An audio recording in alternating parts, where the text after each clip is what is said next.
रुख कर लेते हैं, जहां पर छात्रों के लिए सम्मान का आयोजन किया गया है। मुख्यमंत्री यहां पर शामिल हुए हैं, सीधे लिए चलते हैं। नई शिक्षा नीति में संस्कृत को आधुनिक और व्यवहारिक भाषा के रूप में स्थापित करने के विशेष प्रयास किए गए हैं। आज स्कूली पाठ्यक्रम में संस्कृत भाषा के महत्व को रेखांकित करने के साथ संस्कृत विश्वविद्यालयों को आधुनिक संसाधनों से सुसज्जित किया।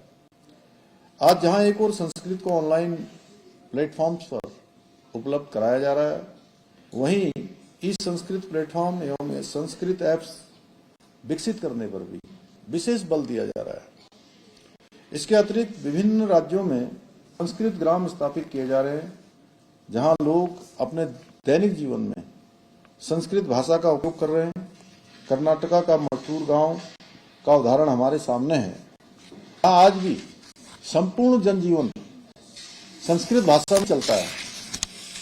इतना ही नहीं, हाल ही में केंद्र सरकार के एक महत्वपूर्ण पहल के तहत लोकसभा की कार्रवाई का अनुवाद एआई के माध्यम से संस्कृत भाषा में किए जाने की शुरुआत भी की है। मुझे विश्वास है कि आने वाले समय में एआई के माध्यम से संस्कृत भाषा के ज्ञान का और अधिक प्रचार और प्रसार हो सकेगा। हमारी देवभूमि उत्तराखंड सदियों से संस्कृत और शोध का केंद्र रही है। आदि शंकराचार्य से लेकर अनेक ऋषि मुनियों ने इस भूमि में तपस्या की है और संस्कृत ग्रंथों की रचना है। आज जब हम आधुनिकता की ओर बढ़ रहे हैं, तो ऐसे में हमारी सरकार का प्रयास है संस्कृत की पवित्र ज्योति को उत्तराखंड के अंदर भी प्रज्वलित किया जाए। इसी को ध्यान में रखते हुए हमने राज्य के सभी जनपदों में आदर्श संस्कृत ग्रामों की स्थापना की है। इन ग्रामों में लोग अपने दैनिक जीवन में संस्कृत का उपयोग करेंगे, जिससे देववाणी पुनः हमारे जीवन, बोलचाल, व्यवहार और संवाद का हिस्सा बन सकेगी।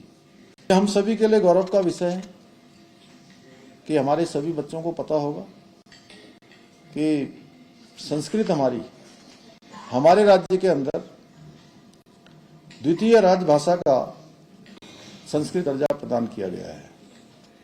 हमारी सरकार विद्यालयों में भी संस्कृत शिक्षा के प्रचार प्रसार के लिए संकल्पित होकर कार्य कर रही है।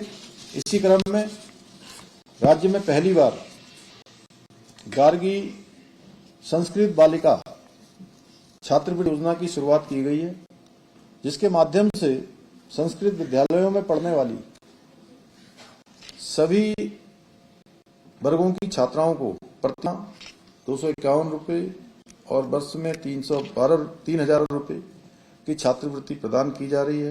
डॉक्टर भीमराव अंबेडकर अनुसूचित जाति एवं जनजाति छात्रवृत्ति योजना के माध्यम से भी हमारे अनुसूचित जाति और अनुसूचित जनजाति के संस्कृत विषय के विद्यार्थियों को प्रतिमाह